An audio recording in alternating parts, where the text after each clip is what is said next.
우리 다 같이 한 마음으로 사도행전 2장 42절의 말씀 같이 합독해 보도록 하겠습니다. 그들이 사도의 가르침을 받아 서로 교제하고 떡을 떼며 오로지 기도하기를 힘쓰니라. 아멘. 초대교회는 우리의 교회들이, 또한 초대교회 성도들은 바로 우리의 성도들이 따라가야 될 아주 좋은 본이 됩니다. 그래서 초대교회 성도님들이 어떻게 살아가는 것인가, 또 초대교회 모습은 어떤 모습인가 우리가 보면서 하나님의 뜻을 깨우침을 받아야 되겠습니다. 그 첫 번째로 가르침을 받을 수 있는 열린 마음이 되어야 합니다. 42절 말씀에 보니 성경은 이렇게 되어 있습니다. 그들이 사도의 가르침을 받아 서로 교제하고 떡을 떼었다라고 합니다. 예수를 나의 구원의 주로 영접한 그리스도인들 마음에는 겸손이라는 싹이 트기 시작합니다. 그래서 내가 죄인인 것을 알고 굉장히 욕심이 많고 무례하고 교만하고 이기적이다라는 것을 아주 잘 알게 됩니다. 그래서 자꾸 배우려고 하고 들으려고 하고 변화되려고 하는 마음이 넘쳐납니다. 바로 사도들이 가르침을 받았던 것처럼 초대교회 성도들은 항상 가르침 받기를 즐겨했습니다. 말씀 듣기를 기뻐했다는 겁니다. 말씀 듣는 걸 지루해하지 않았어요. 말씀 듣기를 너무 좋아했습니다. 그리고 말씀 시간에 졸지 않았습니다. 우리처럼 30분 말씀 듣는 것이 아니라 하루 종일 말씀을 들었고 그 말씀 듣기를 너무 좋아했어요. 사도행전 20장 말씀에 보면은 어느 정도로 말씀을 들었는가, 밤새도록 말씀을 들었어요. 그 주간의 첫날에 우리가 떡을 떼려 하여 모였더니 바울이 이튿날 떠나고자 하여 그들에게 강론할세 말을 밤중까지 계속하네. 9절 말씀에 보니 유두고라는 청년이 창에 걸터 앉아 있다가 깊이 졸더니 바울이 강론하기를 더 오래 하며 졸음을 이기지 못하여 3층에 떨어지거늘 일으켜보니 죽었는지라. 예배 시간에 졸다가 떨어져 죽었어요. 누구 잘못일까요? 바울이 잘못했네. 너 말씀 오래전에 했어. 아니야, 유두고가 잘못했네. 말씀 좀 졸더니 저거 벌 받은 거야 라고 말해야 될까요? 교회는 이런저런 크고 작은 일이 일어날 때 불평하고 불만하고 원망하고 비난하고 정죄하는 게 아니에요. 바울은 뭐라고 합니까? 떠들지 말아라. 10절 말씀에 보니 바울이 내려가서 그 위에 엎드려 그 몸을 안고 말하되 떠들지 말라. 불평하지 말아라. 불만하지 말아라. 그러나 나에게 주는 메시지만 들어봅시다. 사랑하는 여러분, 오늘 유두고가 졸다가 떨어진 이 사건을 통해서 첫 번째 깨달아야 되는 거, 졸지 마십시오. 그리고 예배 시간에 졸 수 있는 환경에 있으면 안 되는 겁니다. 그가 9절 말씀에 보니 창가에 앉아 있었어요. 피곤하니까, 피곤하면 어딘가 기대고 싶어 합니다. 그래서 달도 보고 바울의 말씀도 듣고 창가에서 이것저것 구경하다 또 말씀도 듣고 그러면은 안 돼요. 신앙생활도 마찬가지예요. 내 마음의 갈등의 요소, 비스듬히 창가에 걸터 앉아 있듯이 그렇게 신앙생활하면 떨어집니다. 사단이 유혹을 합니다. 사단이 밀어버립니다. 넘어뜨립니다. 그래서 내 안에 있는 갈등 요소를 제거하시고 내가 졸 수밖에 없는, 내 신앙생활이 무너질 수밖에 없는 모든 요소를 제거하셔야 되는 겁니다. 여러분이 믿음이 좋아지길 기도하는데 여전히 삶에 순종이 없으면 믿음이 좋아지지는 않아요. 여러분, 내가 정말 더 예수를 만나고 싶고 더 믿음이 큰 믿음을 가지고 살고 싶다라고 원하는데 삶의 순종과 변화를 하지 아니하면 여러분 믿음이 커져갈 수가 없어요. 그건 욕심스러운 마음인 것입니다. 믿음이 커져가기 원한다면 순종을 하셔야 되고, 나의 믿음이 더 견고해지기 원한다면 오늘도 말씀을 듣고 살아내셔야 되는 겁니다. 살아보십시오. 믿음은 더 커져가기 시작하는 겁니다. 오늘 유두고는 여러 이유가 있지만 창가에 골터 앉았어요. 떨어져 죽었어요.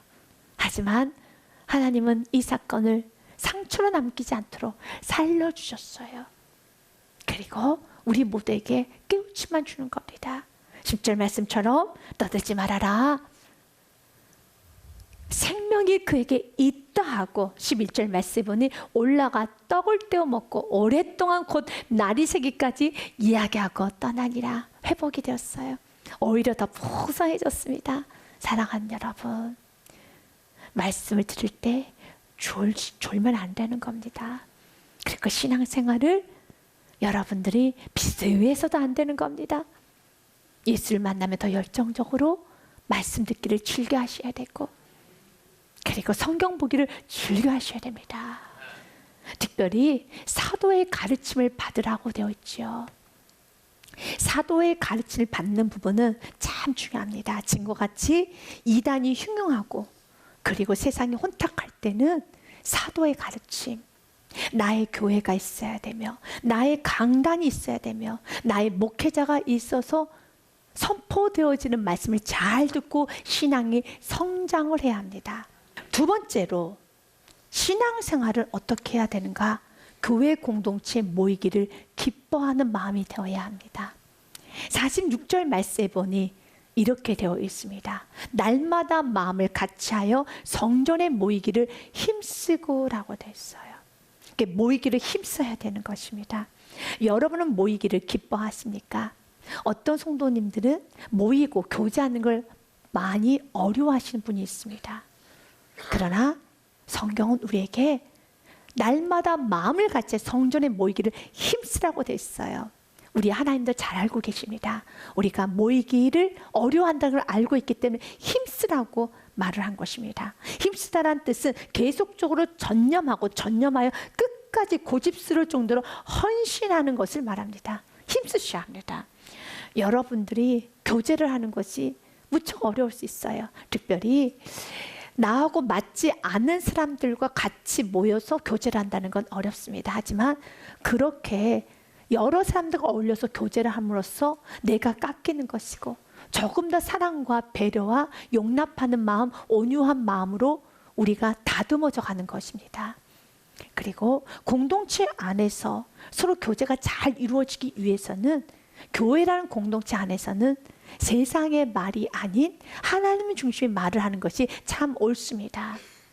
여러분들이 공동체에 들어가고 싶고 교제를 하고 싶어도 좀 어려울 때가 어떤 경우였는가요? 여러분, 좀 강하게 흥분하며 정치적인 이야기를 할 때 마음이 불편해지죠.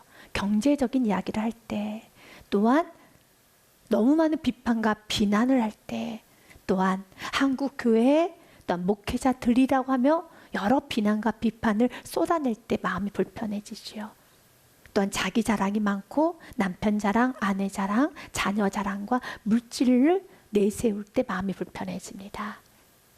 그리고 또한 그곳에서 물건을 팔고 또한 상대방의 정보를 얻으려고 하고 인맥을 쌓으려고 하면은 또 마음이 불편해지죠. 또한 교회 안에서 불평을 하거나 원망과 어떤 여러 가지 은혜스럽지 않은 말을 할 때 마음이 불편해지죠. 그러면 그 모임에 들어가고 싶어 하지 않는 경우가 많습니다. 어떻게 해야 되나요? 제가 그래서 안 들어가는 거예요. 내 믿음 떨어질까 봐요. 내가 받은 은혜 다 없어질까 봐 내가 그래서 안 들어가는 거예요. 아닙니다. 사랑하는 여러분, 성경은 뭐라고 되어 있습니까? 날마다 마음을 같이하여 성전에 모이기를 힘쓰라고 되어 있고, 히브리서 말씀 10장 25절 말씀에는 모이기를 패하는 어떤 사람들의 습관과 같이 하지 말고 오직 권하여서 그날이 가까움을 볼수록 더욱 그리하여라 라고 되어 있습니다. 모이셔야 하는 겁니다. 그래서 여러분에게 목장이 있고 또한 부목장님이 계시고 또 그 위에 마을장님이 계시고 또한 기관장님들이 계셔요. 그래서 그런 불편한 마음이 있으면 여러분들이 말하시면 돼요.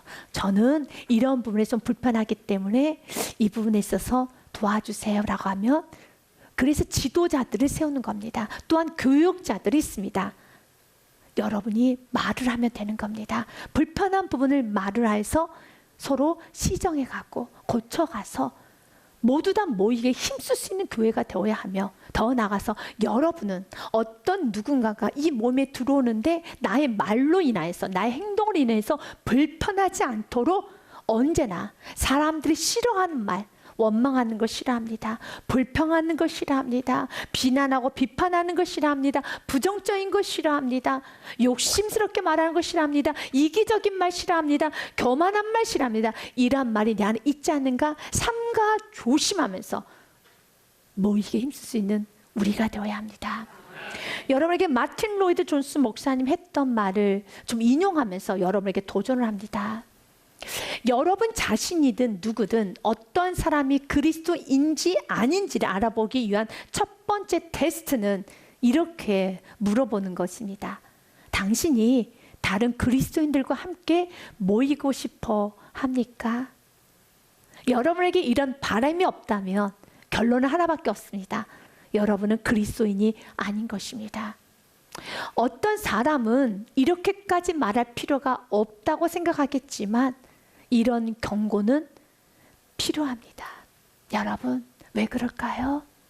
아니, 모임에 들어가지 않는다고, 사람들과 어울리지 않는다고 이것이 그리스도인이 아니다라고 말하는 건 이건 문제가 있지 않나? 라고 좀 불편하신 분도 있을 겁니다. 사랑하는 여러분, 왜 마틴 로이드 존스 목사님은 이렇게까지 극단적으로 말을 했을까요? 예수를 나의 구원의 주로 영접했다는 것은 예수를 내 마음에 모셨다는 거죠. 그러면 내 마음에 예수님이 계시는 겁니다. 우리 예수님은요, 정말 우리랑 연합하고 교제하는 게 무척 힘드신 분이십니다. 그분은 완전하시거든요. 그분은 정말로 너무 크고 위대하신 분이십니다. 그러나 그분께서도 비천한 우리와 연합하기를 원하셨고 우리와 교제하기 원하셨으며 우리와 친구 되기를 원하셔서 하늘 보좌를 버리고 이 땅에 내려오셔서 우리의 발을 씻어 주셨다라면 우리가 누군가와 교제하는 것이, 누군가와 어울리는 것이, 누군가와 대화를 하는 것이 여러분의 결이 안 맞고 여러분의 지적 수준이 안 맞고 여러분과 모든 게 맞지 않다 할지라도 사랑하는 여러분, 예수님의 지적 수준과 우리의 지적 수준과는 너무 차이가 많죠. 그럼에도 불구하고 예수님께서는 우리에게 다가오신 것처럼 우리는 이 말씀의 기준을 알고 주님, 내가 어울리지 못한다라며 이건 나의 성격의 문제도 아니요, 나의 생각의 문제도 아니라 주님, 내 안에 아직도 높은 마음과 강한 마음과 내 안에 낮아지지 못하는, 겸손치 못하는 사랑의 마음이 없는 그 부분을 놓고 많이 통하면서 여러분 신앙의 생활을 하셔야 됩니다. 이제는 모이게 힘쓸 수 있는 우리 모든 성도님 되시기를 바랍니다. 세 번째로 성경은 우리에게 이렇게 권면합니다. 가정, 삶을 공동체에 열어놓을 수 있는 마음이 되어야 합니다. 46절 말씀에 보니 그들은 마음을 같이하여 성전에 모이기를 힘쓰고 집에서 떡을 떼며 기쁨과 순전한 마음으로 음식을 먹었다라고 되어 있습니다. 공식적으로 예배는 성전에서 드렸습니다. 그러나 가정에서도 떡을 떼었습니다. 그래서 떡을 떼었다라는 것은 성찬과 예찬을 집에서 하였다라는 것입니다. 지금 우리가 하는 성찬 예식은 아주 조그만 소량의 떡 조각 하나 그리고 포도주 한 모금을 마시며 예수님의 살과 피를 기념하는 그런 행위로서 성찬 예식을 합니다. 그러나 그 당시 초대교회 성도님들은 예수님이 성찬 예식을 하셨던 그 모습 그대로 하였습니다. 예수님이 성찬 예식을 하셨던 그때의 모습은 식사 도중에 아주 큰 빵을 들고 이것은 내 몸이다 라고 말씀하셨어요. 마태복음 26장 말씀에 보면 그들이 먹을 때, 여기서 먹을 때는 식사를 할 때를 말합니다. 식사를 할 때 예수님께서 떡을 가지사 축복하시고 떼어 제자들에게 주시며 이르시되 받아서 먹으라, 이것은 내 몸이라. 또한 27절에 또 잔을 가지사 감사기도 하시고 그들에게 주시며 이르시되 너희가 다 이것을 마셔라, 이것은 죄사함을 얻게 하려고 많은 사람들 위하여 흘리는 바 나의 피 곧 언약의 피니라. 바로 이 성찬 예식을 가정에서 했다는 겁니다. 그래서 46절의 말씀 현대인의 성경에 보니 조금 더 쉽게 번역이 되어 있습니다. 그들은 한 마음으로 날마다 성전에 모이기를 힘쓰고 집집마다 돌아가면서 성찬을 나누고 기쁨과 진실한 마음으로 함께 식사를 했다고 합니다. 그들은 모여서 식사를 했어요. 그러면서 그들이 빵을 나누면서 기억해야지, 우리 이 빵이 예수님의 몸이라는 거, 또한 포도주를 건네면서 기억하지, 예수님의 피라는 거. 그러면서 그들은 감사로 먹었고, 그리고 위로를 받았고 풍요를 누렸어요. 그들의 집을, 그들의 삶을 오픈하였다는 겁니다. 그러면서 그들은 성찬을 나눌 때 기쁨과 진실한 마음으로 함께 식사했다고 합니다. 여기서 기쁨은 단순히 하하호호하는 그런 마음이 아닙니다. 여기서 기쁨이라는 것은 받은 은혜의 반응이 터져 나오는 마음을 말합니다. 은혜가 너무 많아서, 내가 받은 은혜가 많고 내가 구원받은 게 너무 감격이 되어서 은혜를 자랑하는 겁니다. 우리가 떡을 떼며 서로 교제를 할 때, 우리가 아주 고급진 음식이 아니라 정말 값싼 싸구려 음식이라 할지라도 그 음식을 먹으면서 받은 은혜를 자랑하고, 어디서 구원받은가 자랑하며, 또 하나님께서 역사하셨던 걸 자랑하게 되면 어떤 누군가는 은혜를 받아요. 다시 용기를 얻게 되는 겁니다. 그 당시의 성도들의 삶은 지금 우리의 삶과 아주 비슷합니다. 여러분도 세상에서 신앙생활하는 거 어렵잖아요. 그들도 그리했어요. 믿음을 산다는 거, 직장생활을 하며 또 가정에서 믿음으로 가족 구원을 일으킨다는 거 무척 어렵습니다. 그래서 많이 지치고 힘들 때마다 이제 믿음의 가정에 가서 잠시 여유를 나누는 겁니다. 이야기를 나누고 잠시 웃고 같이 은혜 이야기를 나누면서 힘을 얻는 겁니다. 마음 안에 포기하고 싶었던 마음도 있었을 겁니다. 이제 더 이상은 못하겠다, 더 이상은 내가 못 버티겠다, 이제 좀 포기할까? 그런데 어떤 누군가가 간증을 합니다. 자기의 자랑을 하는 것이 아니라 간증을 합니다. 하나님께서 역사하셨고 끝까지 기도하면 됩니다라는 간증을 합니다. 그런 간증의 소리를 듣고 은혜를 받고, 나도 버티리라, 하루 더 버텨보자, 한 주간만 더 버텨보자. 이것이 바로 여러분들이 해야 되는 목장의 모임이 되는 겁니다. 사랑하는 여러분, 그들은 서로 기쁨과 또한 진실한 마음으로 함께 식사했어요. 이제 진실한 마음이라는 것은 세상 거짓되고 더럽고 욕심스럽고 여러분 정욕적으로 붙들려 있는 그런 세상 자랑, 세상에 취해 있는 그런 마음으로 식사하는 것이 아니라, 그런 마음이 있으면 항상 불평이 많아지죠. 불만이 많아지죠. 세상 자랑이 많아지죠. 그러는 것이 아니라 오직 마음 안에 예수로 충만해서, 영혼으로 충만해서 서로 떡을 뗄 때 우리 그 영을 세워보자, 우리 같이 기도하자, 하나님께서 역사하실 것이며 서로 중보해주며 같이 전도하는 그 공동체 거룩해집니다. 삶이 깨끗해집니다. 여러분, 목장 모임뿐만 아니라 여러분의 가정의 부부의 대화도, 또 가족 간의 식사, 친척들 간의 모임, 여러분의 회사 생활, 또한 여러분의 직장과 또한 사업장과 교제권에 항상 기쁨과 진실한 마음으로 교제를 해야 됩니다. 받은 은혜 감사하는 마음으로, 또한 세상적이고 거짓된 마음이 아닌 예수를 충만해서 가정 안에서 식사를 하십시오. 이제는 가정 안에 불평불만, 모든 원망, 비난, 정죄, 은혜 없는 말, 여러분 교만한 말을 이제는 접고 하나님 주님에 감사하면서 식사를 할 때마다, 가정이 이렇게 모여서 식사할 때마다 우리 가정은 정말 예수님 때문에 살아났어요. 예수 때문에 복 받았어요. 당신과 내가 이렇게 사는 것은 오직 은혜입니다라는 그런 기쁨과 진실한 마음이 넘쳐서 부부간에 대화를 하고 식사도 하고 부모와 자녀 간에 아름다운 그 시간을 가져야 됩니다. 주님은 오늘 우리에게 말합니다. 세 번째, 여러분 가정, 삶을 공동체에 열어놓을 수 있는 마음이 되어야 합니다. 네 번째로는 나눔과 섬김을 기뻐하는 마음이 되어야 합니다. 44절과 45절 말씀에 보니 이렇게 되어 있습니다. 믿는 사람이 다 함께 있어 모든 물건을 서로 통용하고, 그리고 또 재산과 소유를 팔아 각 사람의 필요를 따라 나눠주며 라고 되어 있습니다. 여기서 44절과 45절의 말씀을 읽으면서 모든 물건을 통용한다라고 해서 이것은 내 것과 너 것이 구분되어 있지 않은 상태에서 약간의 공산주의적인 재산을 몰수한다는 의미인가? 아닙니다. 물건을 서로 통용한다는 것은 너 것과 내 것의 구분이 없이 살라는 것이 아닙니다. 여러분, 교회 안에는 참 많은 헌신자들이 있어요.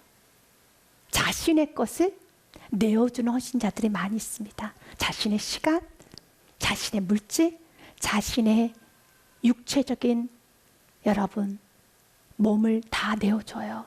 그래서 교회가 세워지는데 참 많은 분들이 헌신합니다. 그리스도의 삶입니다. 저는 이 물건을 서로 통용하는 부분에 있어서도 실제적으로 많이 봐요. 식당에서 이제 봉사를 하다 보면 불 앞에서 땀이 구슬땀이 흘러요. 그런데 볶고 볶아요. 그리고 교사들에게 맛있게 음식을 해다 줘요. 그런데 이제 봉사를 하다 보면 어떤 게 없을 때가 있잖아요. 예를 들자면 믹서기가 하나가 부족해. 어머야, 믹서기가 하나 더 있었으면 좋겠다면 내가 집에서 가져올게. 집에서 가져오는 거예요. 같이 쓰는 거예요. 그런데요, 그걸 안 가지고 가요. 교회에서 그냥 써. 물건을 서로 통용하는 거죠. 아니, 내 믹서기 내가 써야지. 내 가정에서 내 자녀 먹이는 데 써야지. 왜 그것을 교회 정도 먹이는 데 씁니까? 물건을 서로 통용하는 겁니다. 어떤 사람은 그릇이 하나 없는데 우리 집에 그릇이 하나 있어. 또 가져와요. 그리고 교회에다가 남겨놔요. 정말 통용합니다. 어떤 교사는요, 좀 컴퓨터가 느리니까 자신의 컴퓨터를 가지고 와서 사용합니다. 옆에 있는 교사들도 쓰라고 합니다. 그러면 이 교사 저 교사 다 와서 씁니다. 어느 순간에 교회화가 되어 가고 있어요. 그러면 저는 말합니다. 지나가다 이거 누구 거야? 누구 선생님 거예요. 이거 빨리 집에 가져가야지. 기계는 여러 사람 쓰면 고장 나는데. 아니, 괜찮아요. 그냥 교회에서 쓰면 돼요. 너무 죄송해요. 새 거 사다 놔야 되는데. 여러분, 제가 쓰던 거 놔두는 거예요.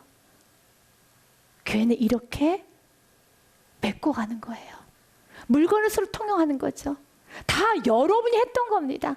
어떤 사람은 좀 더 많이 하는 거고, 어떤 사람은 조금 더 약하게 하는 것인데, 그 약하게 하는 것도 여러분이 느끼기에 약하는 것이고, 우리 인간의 눈에 보기에 약한 것이 하나님 보시기에는 최상의 것을 드렸다는 것도 기억하십시오. 중요한 거는 섬기고 나누셔야 합니다. 주님은 우리에게 말합니다. 섬기고 나누라는 것이죠. 내 물건 맞습니다. 그래서 서로 통용해야 되는 것처럼 이제는 내게 주신 은혜가 받았으니 나누고 섬기는 걸 기뻐하십시오. 우리 감사드림교회는 조금 더 지경이 넓어졌습니다. 지경이 넓어졌다는 건 더 많이 섬기라는 것입니다. 더 많이 지역을 섬기셔야 합니다. 누가 섬겨야 됩니까? 내가 섬겨야 되는 겁니다. 더 많이 섬기셔야 되는 겁니다. 더운 여름날에도 여러분 더 많이 섬기시고 더 많이 전도하시고 더 지경을 넓혀가야 되는 겁니다. 그리고 이제는 지경만 넓혀가는 것이 아니라 더 좁게 섬기고 더 깊게 섬겨야 되는 겁니다. 이 말 뜻이 무엇입니까? 한 영혼에 집중해야 되는 겁니다. 우리가 이 지역을 넓게 섬기고 또 한 영혼에 집중하면서 사랑하는 여러분, 그 한 영혼이 세워지는 그날까지 우리가 눈물의 기도를 하고 힘쓰고 애쓰는 그 아름다운 삶, 우리가 살아내야 되겠습니다. 사랑하는 여러분, 주님은 오늘 우리들에게 말합니다.